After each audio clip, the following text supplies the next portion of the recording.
Hi, my name is Aaron and I'm a manager of engineering here at Central Alabama Electric Cooperative. And we get a lot of questions about why you might have a truck come through your neighborhood but not necessarily restore your power. So I was going to kind of go over the various different trucks we have and crews to give you an idea of what's actually going on when you see those trucks and the power restoration methods. So some of the very first trucks you might see would be either an SUV or a pickup truck. And these guys aren't necessarily set up to restore power. They're just there to do an assessment. We call them bird dogs or line patrols. So they'll go out and they'll see what the damage is, whether we have broke poles or line on the ground, trees on the ground, or even if it's accessible enough to where we can get crews in there to restore power.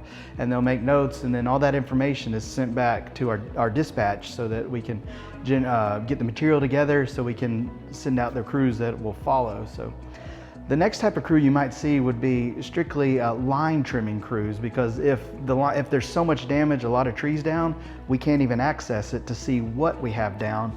Then we'll send a tree trimming crew through there to get all the trees out of the way and clear the path so that we can get in there and see what we have. Now, the tree trimming crews definitely aren't set up to restore power.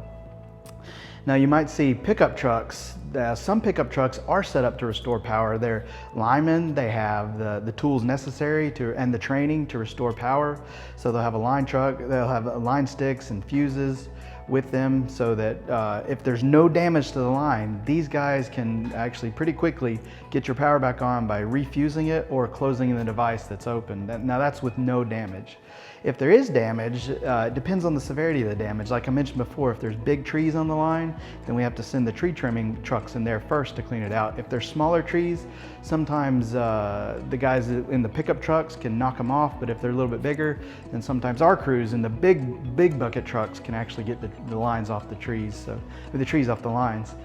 So you might see those crews. Then the bucket trucks, the big bucket trucks, you might see them come through if the power lines are actually on the ground but no poles are broken. Then they can just put those lines back up on the poles, and typically those are done from bucket trucks. But if you have a lot of damage, you have broke poles, a lot of spans of wire down on the ground, you'll probably see a construction crew come through.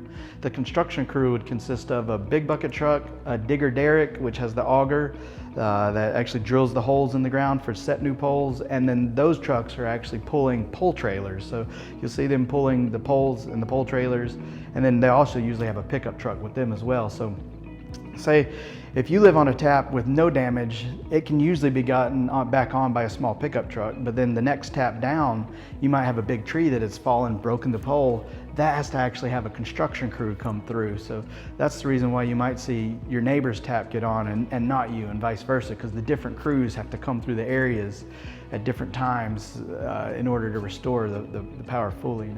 Hopefully all those different kind of trucks and crews coming through kind of explained a little bit about what we're doing out there, why you might see a truck come through. Depends upon what they're there for, what they're set up to do, their training. So hopefully that answered your questions, and if you have more questions, feel free to reach out to us and we can explain it further. Thanks.